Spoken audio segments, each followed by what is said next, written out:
Collector की जो है वो हालात बहुत दयनीय है। मुझे खुद को बड़ी अब दया आने लग गई कलेक्टर साहब पर, बोला जाए। लेकिन नीचे के तमाम अधिकारियों ने जबरदस्ती, अब कोई भी आदेश निकालते उस आदेश को जिले का निचला अधिकारी नहीं मान रहे। मेरे बोलो चाहे फैक्ट्री लागे तेने लगे बलवान पुनिया ने गिरफ्तार कर लियो, ई काम में ला रही बोलो, कोई मतलब नहीं उनको।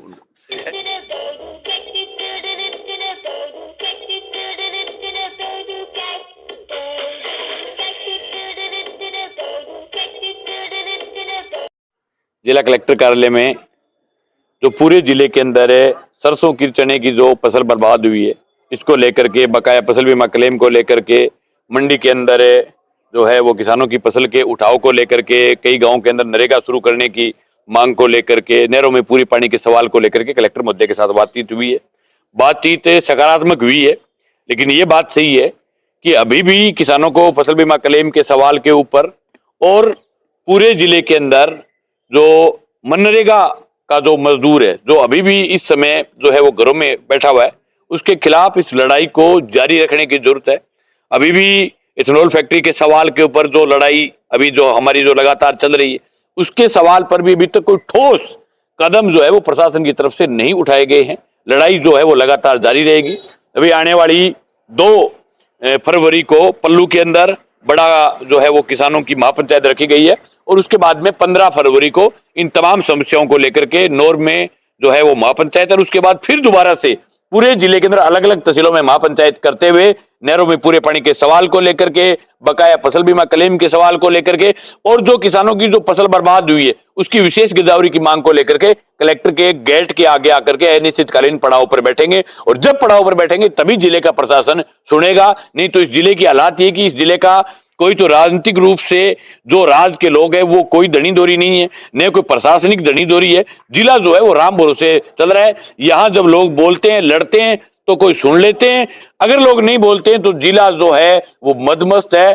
सूर्य अस्तर सूर्य चाहे उगे दोनों टेम हमारा जिले का जगह प्रशासनिक अधिकारी है वह मदमस्त रहे।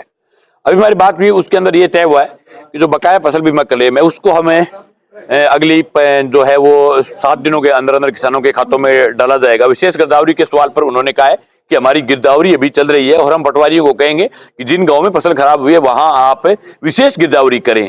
तो अभी इन्होंने 2-3 मुद्दों के ऊपर नरेगा के सवाल पर कहा है कि 2 दिन बाद नरेगा जिन गाँव में नहीं चल रही है वहां नरेगा का काम शुरू हो जाएगा। इन बातों पर तो हाँ भरी है, लेकिन नहरों में पानी के सवाल पर कोई उत्तर नहीं है।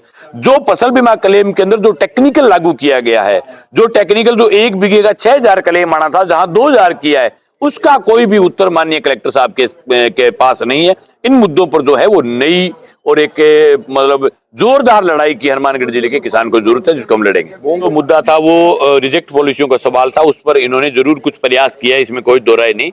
लेकिन सवाल जो मूल है वो ये है कि अभी टेक्निकल जो लागू कर रहे हैं, हम चाहते हैं कि क्लेम जो है किसान को क्रॉप कटिंग के आधार पर लगे। अभी ये जो है वो इसके अंदर है कणक के अंदर आने वाले समय में कणक के अंदर इसके अंदर ये एक नई स्कीम लागू करना चाहते हैं, जिसमें ये चाहते हैं कि 70% तो जो बीमा है वो किसानों को जो है टेक्निकल आधार पर मिले, 30% जो है वो इनको जो है क्रॉप कटिंग के आधार पर मिले। हमारी मांग है 100% बीमा क्रॉप कटिंग के आधार पर मिले। ये सही है कि 2023 के बाद माननीय जब से कलेक्टर कानाराम जी आए तब से वो बीमे को बर्बाद करने के लिए राजस्थान सरकार की तरफ से भेजे हुए अधिकारी थे, उनके समय में फसल बीमा क्लेम की योजना को तबाह करने का काम किया, उसको आगे बढ़ाने का काम माननीय कलेक्टर साहब कर रहे थे, जिनको हमने विराम लगाने का प्रयास किया है इस वार्ता के माध्यम से, हमारी लड़ाई के माध्यम से। और हम उम्मीद करते हैं कि माननीय कलेक्टर साहब फसल बीमा क्लेम को एक अच्छी योजना बना करके एक मतलब के उपयोगिता योजना बना करके लोगों के बीच में पेश करें। वो नया पैटर्न आज पाड़ के जोड़े हम गाली है, कोई नया पैटर्न नहीं, वो यहाँ एफसीआई खरीद करेगी, सीटू के मजदूर जो हैं वो उसको तो लेंगे, कोई नया वया पैटर्न यहाँ नई जगह ये इसको हनुमानगढ़ जिले को प्रयोगशाला बनाने की जरूरत नहीं है। मुख्य शासन सचिव है सुते हुए अन कई दिनों में किने जानो हुए जो जिला में बिना मतलब को राजस्थान सरकार को तेल फूंकता फिर कोई ज्ञान ही को नहीं कि इन जिले में कितनी कणक आवेगी, कितनी व्यवस्था आवेगी, क्या व्यवस्था समेगी।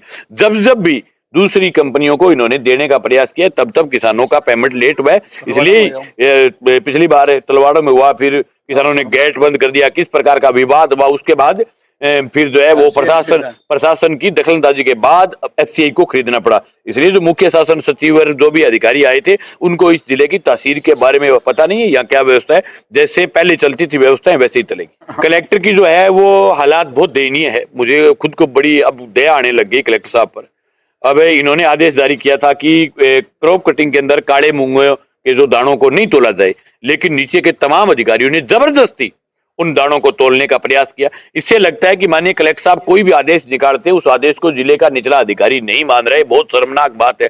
उससे पूर्व हमने कलेक्टर साहब से कुछ गांव के अंदर विशेष गिरदावरी करवा करके ये कहा था कि इन गांव में आप विशेष गिरदावरी करवा करके चेक करें कि यहाँ मूंग जो है वो बिल्कुल बर्बाद हुआ है, किसान का मोट खराब हुआ है। इन्होंने विशेष गिरदावरी का भी जो आदेश दिया था उसमें भी अधिकारियों ने इनके पास नेगेटिव रिपोर्ट लिख करके भेजी। कितनी शर्मनाक बात है कि नौर और भादरा के तमाम गांव के अंदर 100% मूंग और मोट की फसल बर्बाद थी, लेकिन वहां के दोनों एसडीएमओ ने माननीय कलेक्टर महोदय को यह लिख करके भेजा कि हमारे फसल जो है बहुत शानदार है, कोई खराबा नहीं हुआ है। अब जब सरकारी चुलाई हो रही है तो वही अधिकारी इनको कह रहे हैं कि आपका मूंग जो है वो खराब है। तो मैं ये समझता हूँ इतना दोगलापन ये अधिकारी लाते कहां से हैं? ये कौन सी ऐसी मतलब विश्वविद्यालय है जिसके अंदर ये पढ़ते हैं, इनकी ट्रेनिंग होती है? भजनलाल जी ट्रेनिंग देते हैं, कौन देते हैं इनको ऐसी वाहियात ट्रेनिंग जिसमें ये 15 दिन पहले तो कह रहे हैं कि यहाँ खराबा नहीं है, 15 दिन बाद कह रहे हैं कि ये मूंग खराब है, कलेक्टर आदेश दे रहा है उसको निचला नहीं मान रहा, निचले वाले को ऊपरला नहीं मान रहा, रोड की दौड़ राम भरोसे जिला चल रहा है। जिले में नेताओं की जो है वो हालात बहुत दयनीय है। एक विधायक है वो जिले को लूटने में लगे हुए हैं। वह हनुमानगढ़ यहाँ आवे जाने हनुमानगढ़ जो को है वो राजस्थान से बाहर कोई है, कोई 5-7 महीना हूँ आपकी कोई ढाणी जचान खतरा बनी जिला कोई मतलब को नहीं बने। एक ही बात दिख है जब फैक्ट्री का आंदोलन चल रहा था बने कोई मतलब को नहीं, प्रदूषण होएगो अच्छा लोग लड़न लाग रहे, 20,000 किसान ये फैक्ट्री को विरोध कर रहे। वह तो ओड़े एक फोन करने लग रहे कि मेरे बलों चाहे फैक्ट्री लागे तेने लगे बलवान पुनिया ने गिरफ्तार कर लो, ई काम में लग रही कोई मतलब नहीं।